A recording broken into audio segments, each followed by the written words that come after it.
السلام عليكم ورحمة الله متابعينا وطلابنا الأعزاء بهذا الفيديو الجديد. طبعا نزلت الآن النتائج على جميع المحافظات في بغداد وبقية المحافظات بالنسبة للثالث متوسط والسادس إعدادي.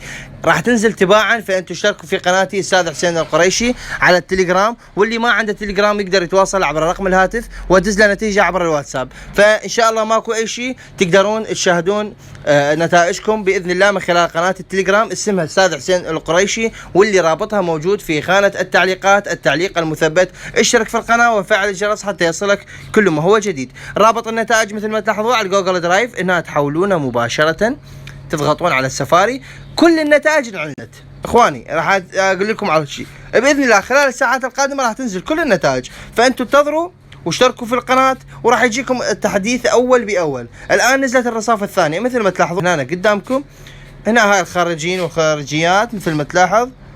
استمر في المحاولة، نضغط هنا، تضغطون على البي دي اف. اللي ما يعرف ضغطوا على البي دي اف وراح يحولكم على النتائج. وتحبون ان انزل لكم اياها مباشره بقناتي، ماكو اي مشكله. كل اللي عليكم اشتركوا في قناتي وباذن الله راح يوصلكم اول باول. فشكرا لكم على حسن المشاهده والاستماع. اخواني راح تنزل النتائج، اعيد واكرر، راح تنزل جميع النتائج على قناه التليجرام. اشتركوا بيها، ما راح تخسرون شيء، راح تستفادون باذن الله. الاستاذ حسين القريشي اللي موجود قدامكم، تقدرون تشاهدون جميع النتائج باذن الله. فتحياتي لكم. اذا عندك سؤال افسر اترك لي في صندوق التعليقات وباذن الله راح ارد عليك.